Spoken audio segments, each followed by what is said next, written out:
May I have a roll call, please? Trustee Hallwax. Here. Trustee Listner. Here. Trustee Miller. Trustee Mulvaney. Here. Trustee Rubin. Here. Trustee Vree. Here. All right, our first order of business is the consideration of minutes. Are there any questions on the minutes of our meeting of May 16th, 2019 for the Committee of the Whole, or the Village Board meeting minutes for that date, or the Village Board inaugural minutes for that date? If not, may I have a motion to approve? So moved. May I have a roll call, please? Trustee Hallwax.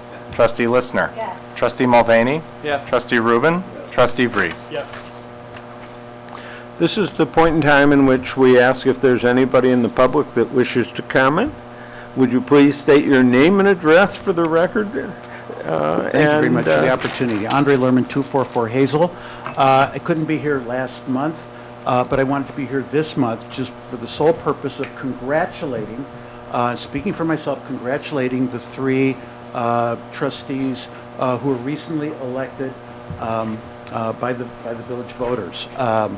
To Jonathan and Peter, your re-nomination and re-election, I believe, is a statement by the community, or it's indicative of the community's support of what you're doing, and it's an endorsement of the leadership that you provide to this board. So thank you very much. And to Joe, Joe, very excited to see you on the board. When the process was started, you reached out to me and others. We had some discussions. You talked about transparency. You talked about accountability. You talked about asking why, asking what if. Are there options? You know, what could go wrong? I thought those are all great points, and it seemed to be a very popular sentiment here, so I think you struck a chord with me and maybe with others. I am really looking forward to seeing your impact on this board, right? Because as you know, boards are, the purpose of, the role of a board member is to kind of be part of the debate, part of the discussion, and to have open discussions in public forums like this, and to do it on a collaborative basis for the purpose of getting to the best answer. And I know that you'll be able to have a huge impact on this board, so I'm very excited for you as well. And then I also wanted to very briefly congratulate Gary Rubin, who is also a new board member. Gary, you in addition reached out to me and others. We had similar conversations to what Joe said, and I know from your time as president of the school board that that's pretty much how you conducted yourself and that board, and I look forward to everything you bring forward here, and maybe, you know, first of all, and also, you know, when people retire from office, a lot of times they kind of take some time off, and I admire the fact that you are willing to kind of step up and do this, to take your personal time to do so. Thank you very much, and I know your dogs will miss you, but that's okay too. That'll be fine. And then finally, I just want to, and I also want to thank President Levin for reaching out to myself and others to get input on what we thought of Gary. And, you know, and as you know, I gave you a glowing recommendation, and I believe you may have talked to other people. So I really highly commend you for that. That was an excellent process. I'm very excited, very happy to collaborate with you. And congratulations to the board for following along with President Levin's recommendation. And finally, last thing to all of you, I know you know, sometimes this can be a thankless job, and sometimes it's exciting, but a lot of times it's thankless. And I want to kind of thank each and every one of you for spending your time, energy, intellectual effort, critical thinking, to spend time to support the village government for this village that we all love. And, you know, keep going. Thank you very much, and I look forward to everything you guys are going to continue to do. So thank you. Thank you, Andre. Thank you, Andre. Those are very kind words, and we very much appreciate them and all the hard work that you and the caucus does to make sure that we continue to populate our boards with the terrific people that we have had that do the job they do. So thank you as well. All righty. This is the time where we do the committee reports.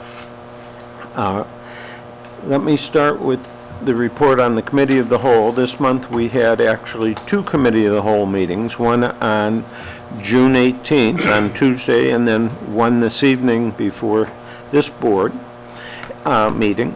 At our June 18th Committee of the Whole meeting, we looked at the village itself and or in partnership with other, well, let me start out by saying what we did is we really covered a group of subjects with getting a report from the Sustainability Task Force on their continuing work and efforts on developing programs with respect to the village and other municipal government organizations within the village.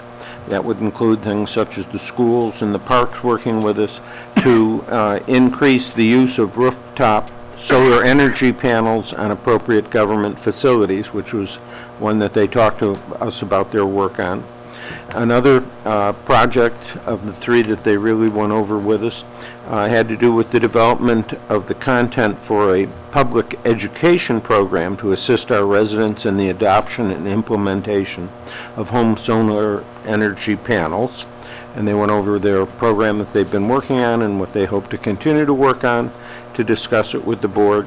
And they also discussed recommendations that the village study the eco-district protocol and how its content can be best utilized to augment the village's strategic plan initiatives for integrating sustainability into all aspects of the village's operations. So we had a good discussion of all of those. In addition, we had the golf courses representative Stella with us, and we went over and discussed the current status of the Glencoe Golf Courses clubhouse replacement project. In our Committee of the Whole meeting this evening, we had staff report and discuss with us the current pending legislation and issues with the state of Illinois with regard to private-led water service line replacement options. We also had a discussion of wayfinding signage and gateway signage for the downtown, which is Plan 1 or Phase 1 of our plans to work on village signage and make it uniform and more useful.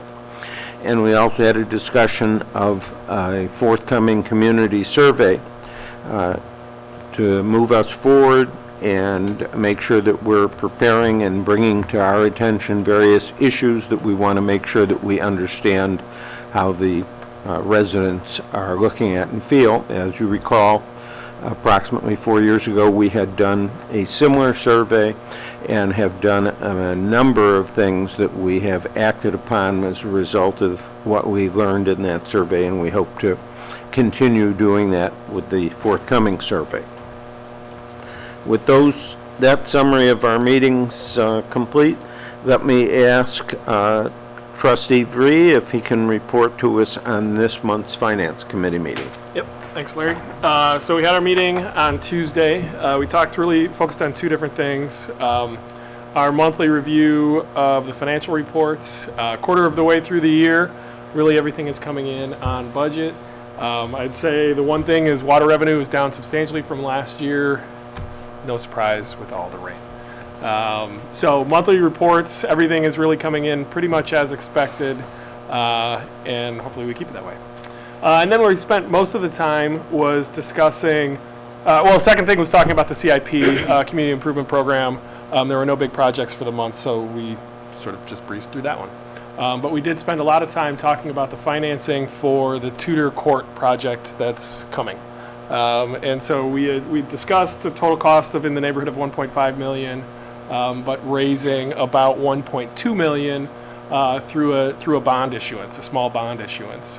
And so we can issue a bond. We can either go to referendum to issue these bonds, or we have a limited tax debt service extension authority.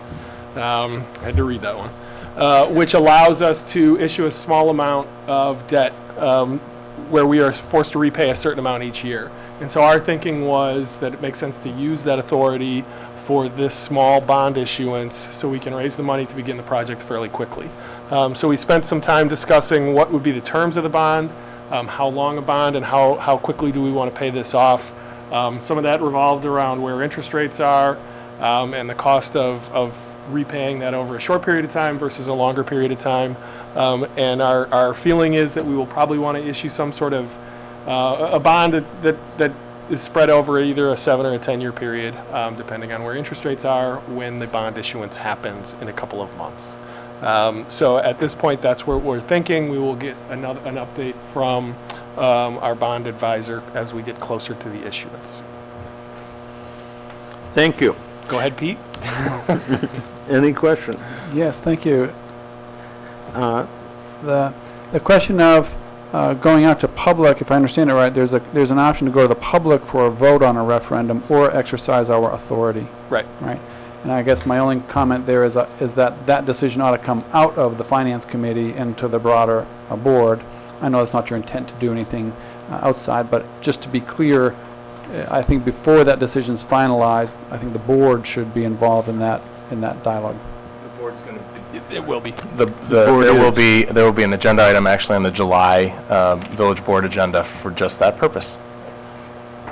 Yep. The discussion that we had, to clarify, of course, was in order to give the background and to permit the trustees then to go over the materials that we'll receive for the July board meeting so that we can, in fact, address that very issue. Yeah.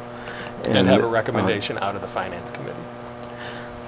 And of course, because of the timing of doing Tudor Court was the reason we considered doing it the way we did, but we didn't want to just spend it out of our reserves if we decided to do it and get the project done this summer as opposed to having to wait till the next time we could have a village referendum. But all that will be before us in detail to determine at the July meeting. Thank you.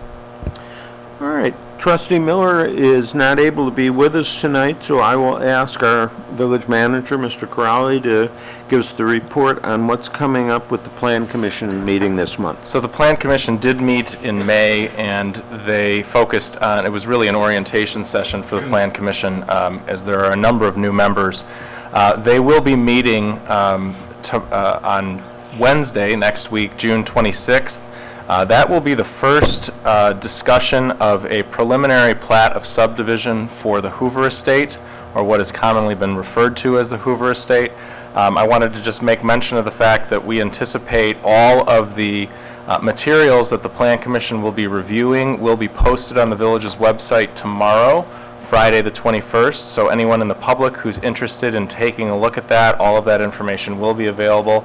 That's obviously a public meeting, and we encourage public participation, in particular feedback and thoughts. This is the first of what will be a number of discussions.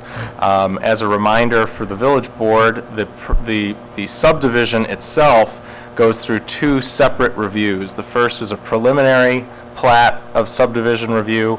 That first is dialogued over and discussed by the Plan Commission. They then make a recommendation related to that preliminary plat. That preliminary plat is then brought to the village board for its consideration, for discussion, for conditions or changes that the board would like to see. Once the board approves the preliminary plat, the final plat is then brought back to the Plan Commission for its review, discussion, dialogue, and once that is complete, a recommendation on the final plat is then brought back to the village board. No less than 4 public meetings. I anticipate there may be more than that as this discussion unfolds, but certainly I think there's some interest in the community as to what the plans are and how they may impact the surrounding neighborhoods. So I wanted to make mention of the fact that all of that information will be online, and the meetings will, as always, be publicized well in advance. Thank you. Trustee Hallwax, do you have a report on this month's meeting of the Golf Advisory Committee? The Golf Advisory Committee met on Monday. And I'm going to read a few notes here from Stella. So Jonathan mentioned earlier about the rain. The rain might be good for people using less water to mow for their lawns personally, but in May we had 8 inches of rain versus 4 on average, so double. This was the highest measurable rainfall in recorded history and resulted in 2 days in May with no rounds played at all. and power carts were prohibited on 15 days out of May, and power carts are a big revenue driver. So rounds for May were 19% behind budget, and revenues were down in all categories as a result of just the lack of play due to weather. With the exception of the Golf Academy was up 70% over budget.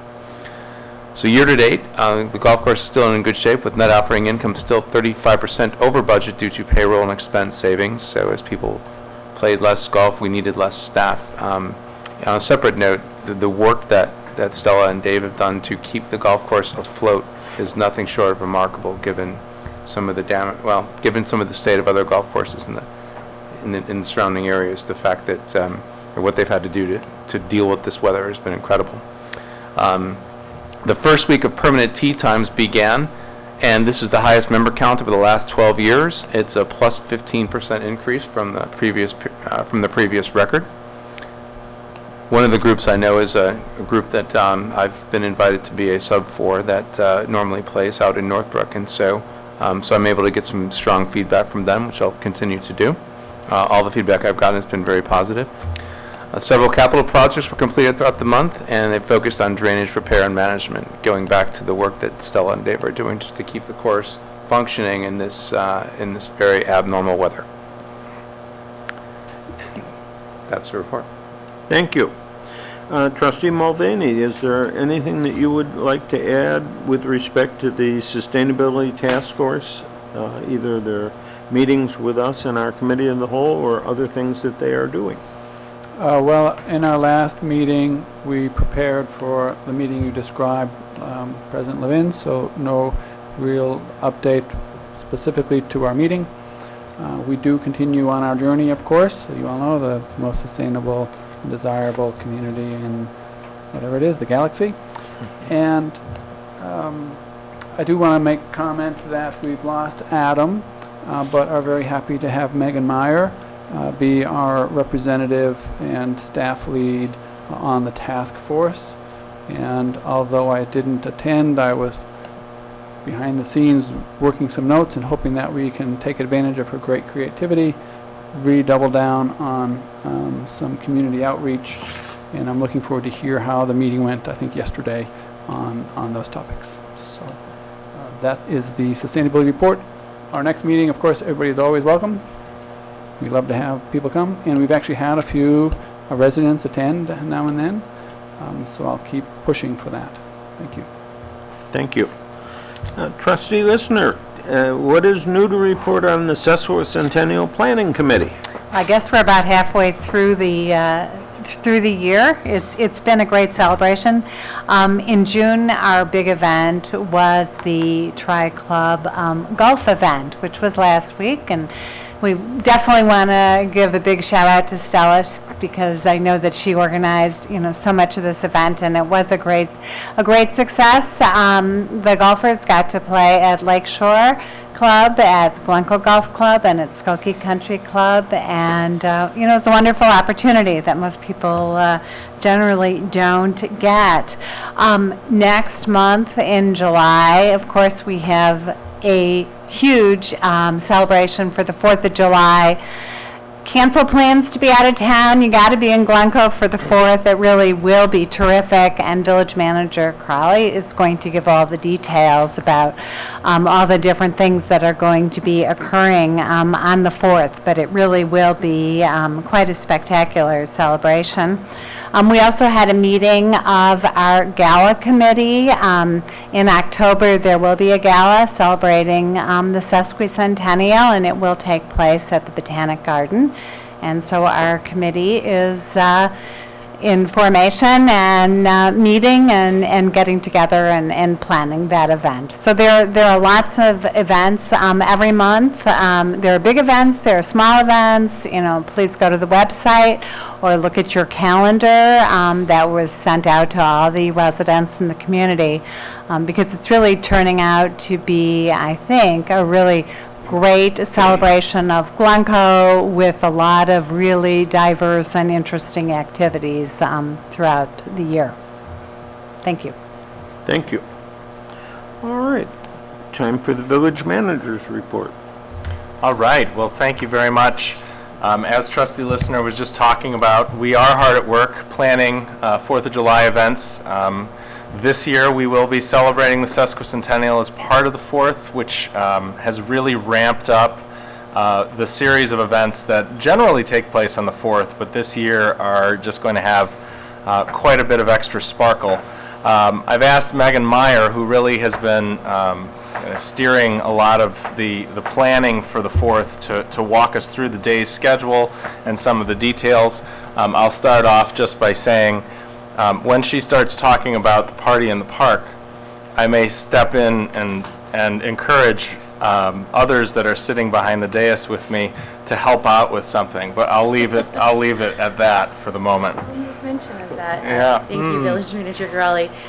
So as Phil and trustee listener mentioned, we're going above and beyond with the planning for this year's event.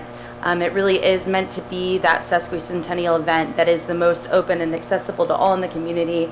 Very few things cost any money, and it's really just meant to be kind of a way to bring back this amazing tradition we used to have of every neighborhood making a float, and 4th of July really being about family and community and all of that. So this is an outgrowth of that. Obviously, the Park District has always done a wonderful job with their lineup of events, so we haven't really altered the normal day of things that you look forward to, starting with the fun run and the preschool games at Calk Park, followed by you either love it or you hate it, Glencoe's Got Talent, and that'll all still be in that same area and early there in the morning. The big changes, though, come later in the day. So we are pushing back the start time of the parade by an hour. It normally starts at 2. It'll start at 3. And the design, or the thought behind that design, was that now we're also extending the parade route from where it normally ended right here, kind of around Village Hall, all the way down Hazel Avenue to the park. We are encouraging residents to follow the parade to the park, so if you come and you visit and you're watching the parade, just tack on the end and bring your family down and walk down Hazel and come to the party at the park. Everything will be ready when residents get there. We're saying 4 p.m., but really everything will just be ready after the parade. And so some of the things that they can look forward to this year that are new and improved, we will for the first time have a beer and wine tent, which should be a lot of fun. We have guaranteed food trucks. I think in years past sometimes they decided not to show up. They will be there. So we have 4 food trucks and an ice cream truck. For the younger folks, or I guess for the real enthusiastic folks, there are also inflatable games. And then races, those kind of minute to win it, think Americana, think pie eating contests that the Park District is going to host all afternoon. And this is what Village Manager Kurali was referencing. We are going to have a dunk tank. And you have officially been challenged by the Glencoe Park District Executive Director to see who can raise more money for the fireworks between the village and the Glencoe Park District. So Village Manager Corrali has volunteered to be in the dunk tank. I was in the line of voluntold, fire. I believe. I was And so has not really volunteered. Yeah. And so has Executive Director Lisa Shepard. So she will be there. However, there are other slots available. So should you be willing and interested to put yourself out there for a good cause, we would certainly welcome you. It could be you, it could be a family member, you and a family member, make a day of it. It's only a half-hour commitment. Or And less. I'm begging. We'll take 15-minute commitments too. I will say, Lisa. Potentially, if people want to dunk you. I don't have know. signed up for a half-hour For a half session. hour, We'll but see. We wouldn't commit anybody else to that much. So, I mean, in all good fun, if you're interested, please let us know. Because they have committed to getting I'm just saying, to one of their board members to participate. They have. So, I'm just saying. I think Phil has been practicing by going out during the day in our present weather. and getting Oh, nice and yeah, I'm going to bring Yeah. good weather. Don't worry. It'll Yeah. at least be 65. It'll be great. Okay, so then some other things new this year. We do have 2 live acts coming. Serendipity, it's a younger group out of Chicago. It's a cover band, so it should just be nice, family-friendly music. And then they're going to continue with their park and ride. And then kind of later in the evening, we do have the Blues Brothers, which is obviously like Blues Brothers cover band, which they actually have a pretty good following here on the North Shore. They'll be kind of our headliner for the evening, obviously followed by those fireworks at 9 p.m. We are making Trustee Mulvaney, I feel like I would like to make mention for your benefit and for just sustainability in general. We are making some adjustments to some normal things that might happen at a festival to try to make it more sustainable, using reusable cups, encouraging recycling, things along those lines. As part of the parade, we did discourage anybody from handing out paper, although we do hope you hand out candy, and things along those lines. And then actually, Jordan, if you do want to just, I do want to make mention again, just to kind of The parade reinforce route. it forward, that the parade route has been extended. So I know I mentioned that, but we just wanted to get the map in front of everybody.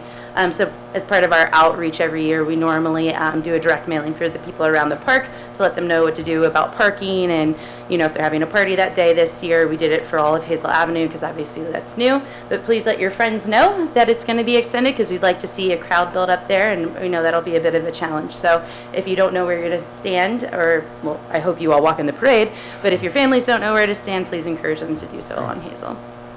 Megan, could you also just give a little bit of information about some of the participants in the parade? Because Yes. I think that's going to be terrific. Thank you, Gail. That's a great reminder.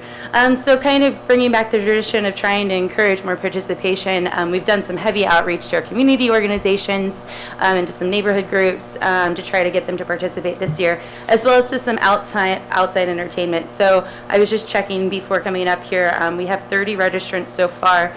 That doesn't include like the Village and some other groups like that. But we're also bringing in the Jesse White Tumblers. I don't know if you've all heard of them. It's really fun. They literally tumble the route, and it'll slow everything down because they do stop and do some routines throughout the parade. And we're bringing in a New Orleans style brass band. So that should be kind of a fun, festive thing. And then also we are expecting the Crossmen. I'm gonna butcher how you phrase this. It's some kind of it's not a marching band. It's focused solely drum just on corps. a drum corps. A drum Okay, corps. just that. And apparently, we should expect over 100 individuals that are about college age drumming, and so that should be a lot of fun too. Something to make mention of too, I know of at least 3 floats that will be in the parade this year. One of them, we are sharing a birthday cake shaped float with the City of Highland Park, whose parade is earlier that day, as they are also celebrating their 150th birthday. So it should be a lot of fun. Please walk in the parade. And sign up for the dunk tank, And sign up for the dunk tank. so that I don't have to sit there for the whole hour. Are we walking, or were we supposed to stand in We're encouraging you to walk this year since we actually have a float, and so and your families are welcome to join you. It's certainly, as everyone knows, our 4th of July parade is, there are one of 2 places that you are if you're in town. You're either watching it or you're in it. So we certainly encourage the board to participate with our float, and your families to join you if you're so inclined. We will have some shirts for folks, and we really do think it's going to be a lot of fun. The parade this year will have a very different feel, a much more rousing feel, some festive, yes, which I think will lead very well into the Party in the Park, which is just a head and shoulders above past events, and really thanks to Megan and the work of the Sesquicentennial Committee and the Park District, because it's really a joint event between us, and it's going to be a lot of fun. The fireworks are going to be great this year. They will be longer than typical. They're already pretty great if you've been there the last few years, but this year we'll have a finale celebration in all silver and gold for the Village's 150th anniversary. So. Thank you. Great work, thank you. Thanks, Megan. So sign up for the dunk tank along with me so that I don't have to sit there for an hour. None of the staff volunteered either. I'm not sure why that is, but nevertheless, it will be a fun day. Yeah, right. Couple of further things that I wanted to just report out on. The season's first Coffee with the Board event is actually next Saturday, June 29th. That's where we have representatives of the Village Board, the Park District Board, Library Board, and School Board, as well as staff from all of those organizations. We'll all be present from 10 a.m. to noon to dialogue with residents and hear their feedback on what's going on. We have moved from a bi-monthly schedule to a quarterly schedule, so the next one will be this fall, and then we will continue on a quarterly basis from there. Just a couple of special events. As I was mentioning with Coffee with the Boards, the French Market opened last weekend, 2 weekends ago, and it will stay open through early October. Come out and enjoy entertainment and some great vendors. We were out on the first day of the French Market. We got here a little later, me and my family, than we normally do. Normally we hit it first thing in the morning. We got here at noon, walked up to the bakery vendor who had almost sold out everything that she brought. So she was very happy. Moral of the story, if you're looking for the best selection, get there early. And last but not least, also coming up on Saturday, the Solid Waste Agency of Northern Cook County, also known as SWANC, is hosting an electronics, recycling, and document destruction event here in town. It is going to be held in our southeast commuter parking lot beginning at 9 a.m. and it will run until noon. Information on all the acceptable items for collection is on our website. The event is free and open to any resident of a SWANC member community. Obviously, all Glencoe residents qualify for that, but this generally does bring out a pretty large crowd, and so we're very pleased to be able to partner with SWANC on this important event. We try to do it every couple of years, and as a quick reminder, we do always have electronics recycling drop-off at the Public Works facility, the garage across the street from the Village Hall, and you are encouraged to take advantage of that service. Other than that, if there are any questions, that's the bulk of my report. Did you want to make any comment on staff? No. Okay. I wanted to start in terms of my report by publicly thanking the general managers of Glencoe's 2 country clubs for their participation and support of the Tri-Club Challenge that took place on June 12th, especially Chuck Scump from Skokie Country Club and Brian Silver from Lakeshore Country Club. Many thanks also go out to their respective boards for their generously opening up their doors to make this event possible. This event was created to showcase all 3 of the spectacular golf facilities in the village of Glencoe, including our public venue, the Glencoe Golf Club, in celebration of the sesquicentennial. I also must lend my thanks to our superstar golf club manager, Stella Nanos, who managed to talk to the man upstairs so that the rain only occurred during periods when people were eating and did not interrupt actually holding it. So miracles continue, and she continues to cause them. And I want to thank her and her team for the tremendous job they successfully undertook to make this event the great success that it was. All 3 of the golf courses are significant to Glencoe's history, dating back to the establishment of the Skokie Country Club in 1897, and the newest golf course being the Glencoe Golf Club, established in 1921.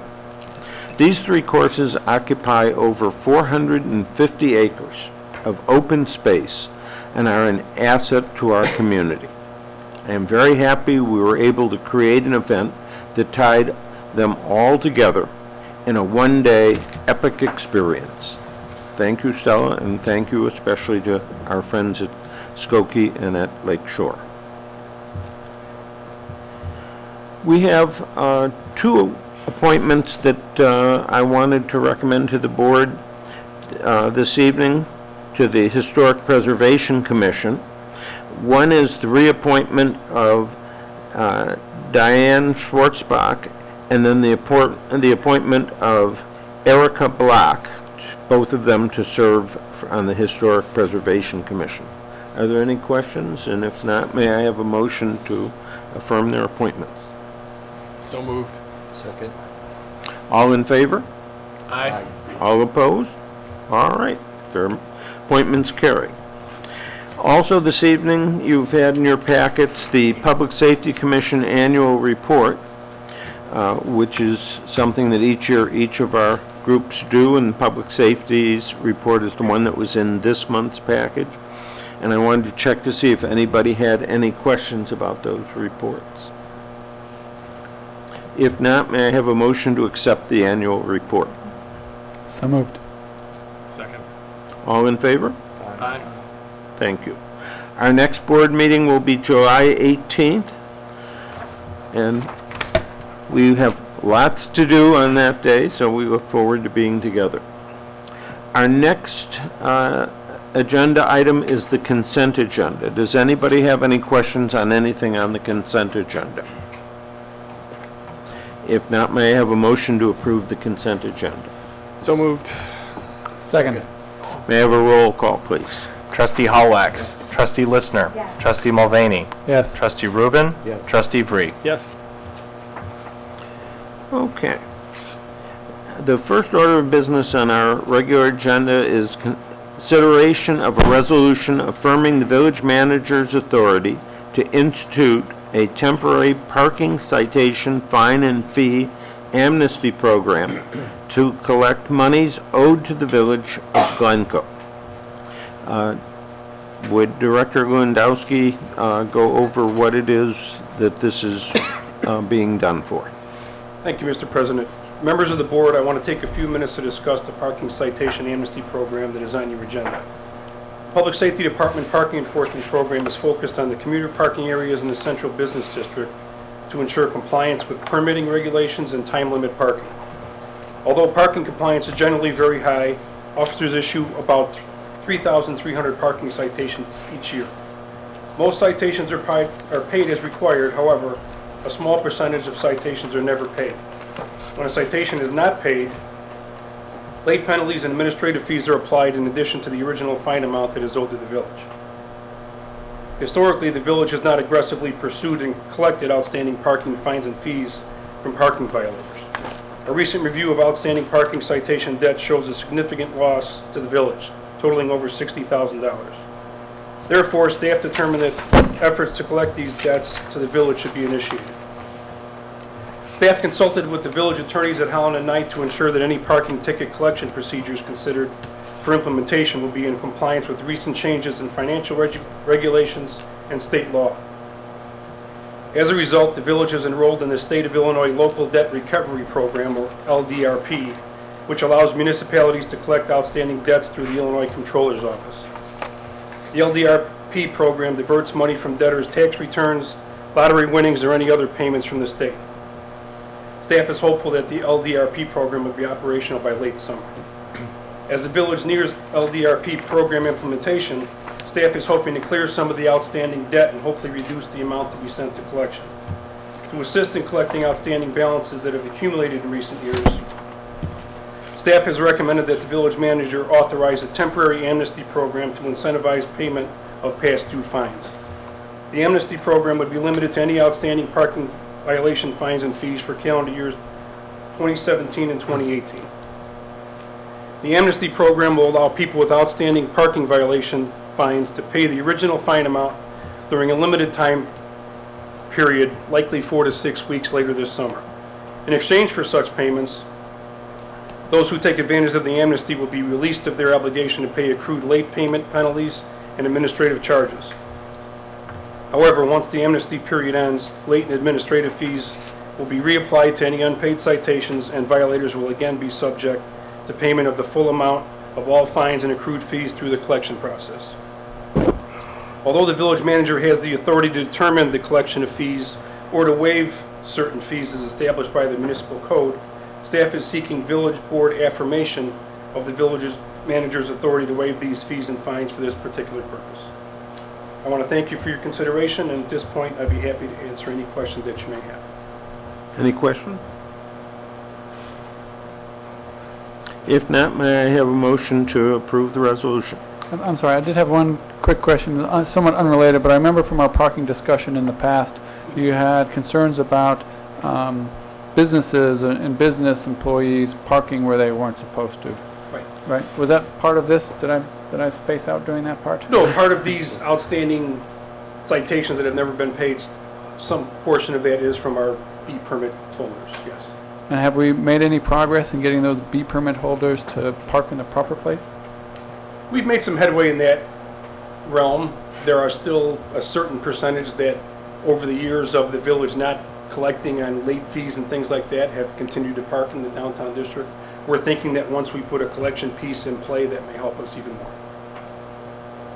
Okay, good. It does seem to me important to try and drive that behavior, however, whatever the right incentives are, because I think we'll more and more hear about parking constraints. I mean, we're at 100% occupancy now. I suppose this should be a peak in terms of parking demands. And so a push to free those spaces up for patrons seems to make sense. Agreed. I had a quick question. Just looking at this report, it says in 2018 there were 831 citations versus 317 in 2017 and 238 in 2016. Right. So why the jump in 2018?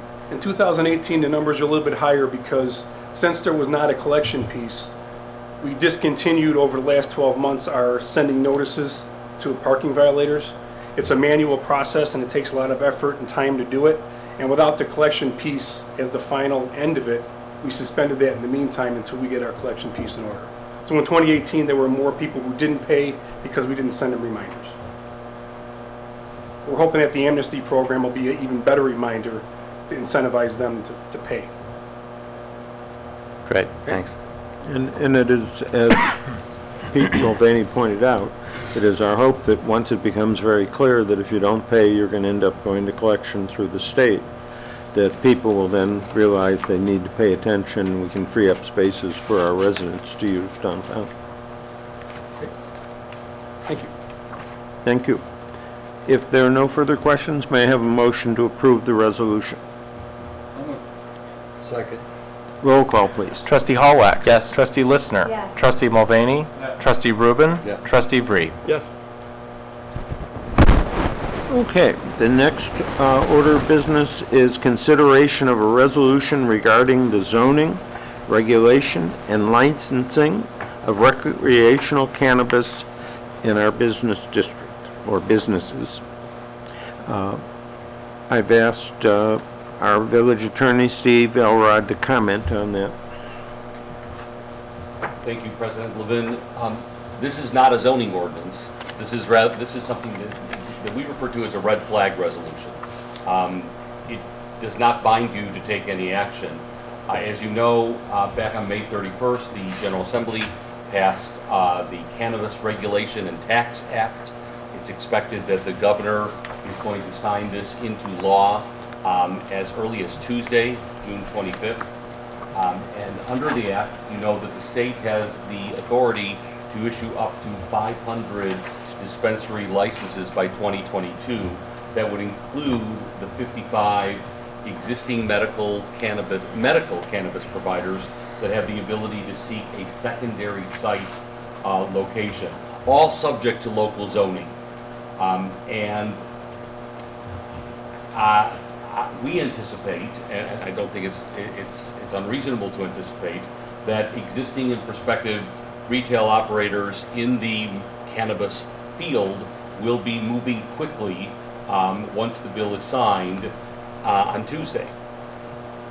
The village has a lot of thinking to do to determine what it wants to do about recreational, about the sale of cannabis for recreational purposes in the village of Glencoe. As you know, under the law, you have the ability to prohibit it altogether, sales, to allow it, permit it just as a permitted use, or to permit it or allow it rather as a special use subject to conditions. All that would be done through your zoning process. Your zoning process, as you know, requires your zoning commission to have a public hearing, to hear testimony, and then make a recommendation up to the village board, all of which can take time and should take time. It's a matter that needs to be deliberated.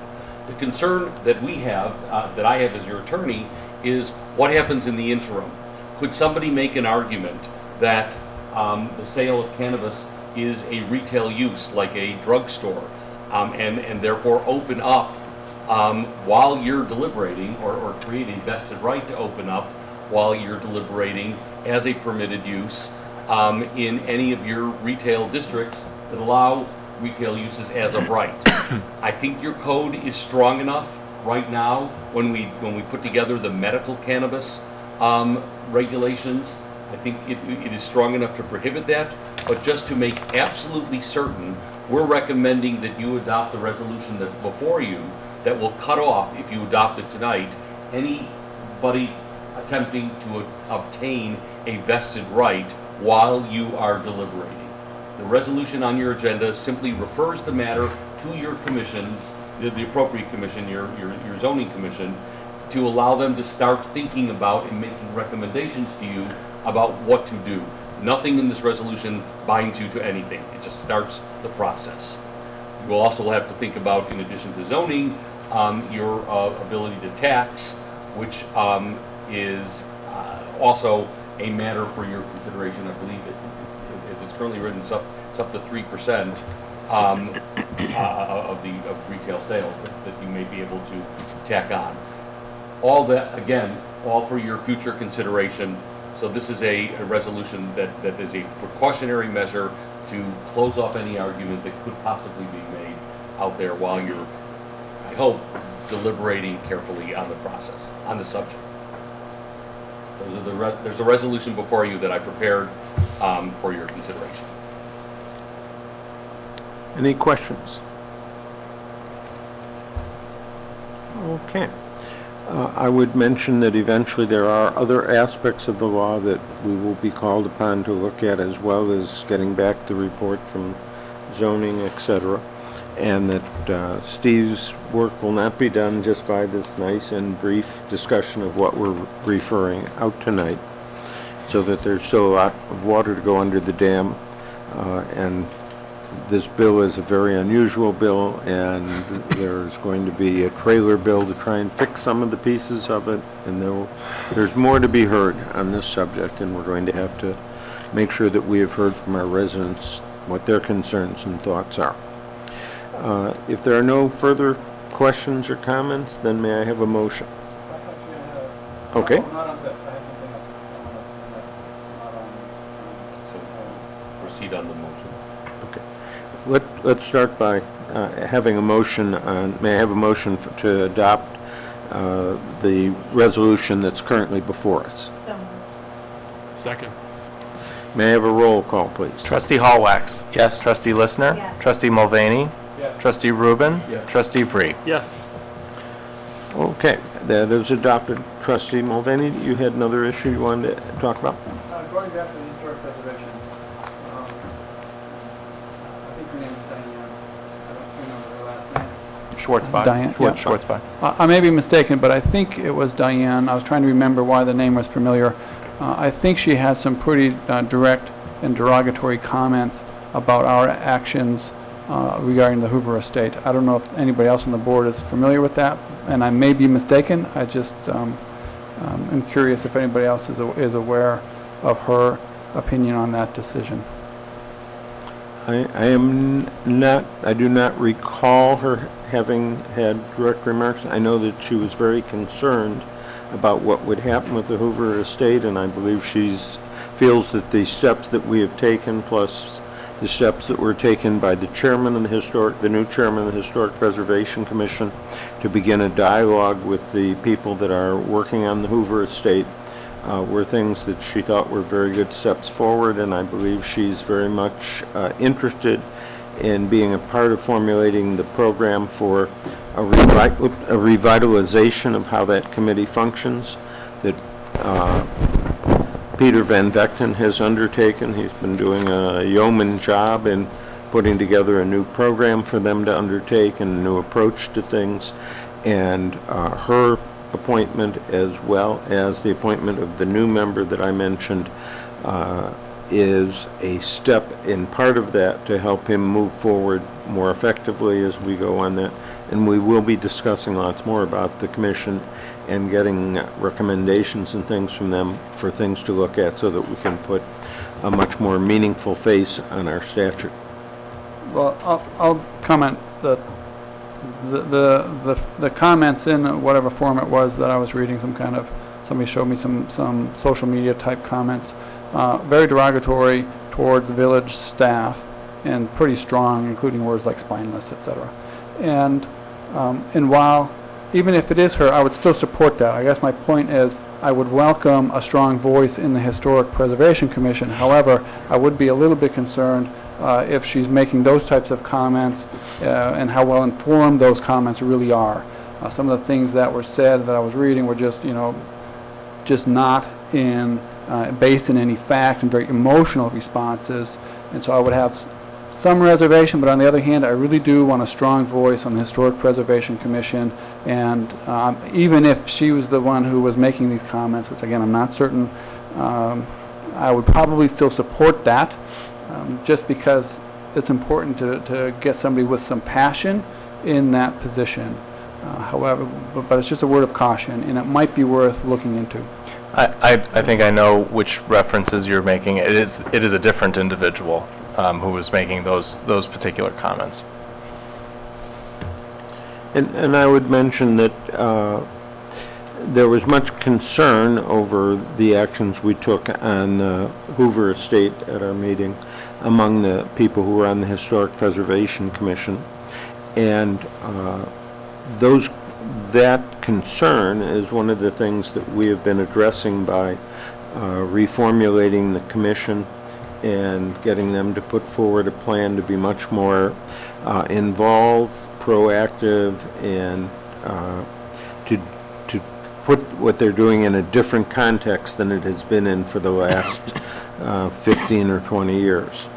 And I think all of the people involved in that support the commission's role and are responding to a number of comments and things that this board has made over a long period of time with respect to what was going on that, and that I think we're going to see a very different commission evolve that will be proactive in working on making sure that the community appreciates the importance of our historic stock of homes and begins to support much more fully steps that can be taken to protect them. And there are a number of projects that have been going on, the Hoover Estate, the Booth Cottage, etc., where the village has been extremely active in trying to promote historic preservation and good outcomes, and has the full support of the people that are going to be serving on that committee.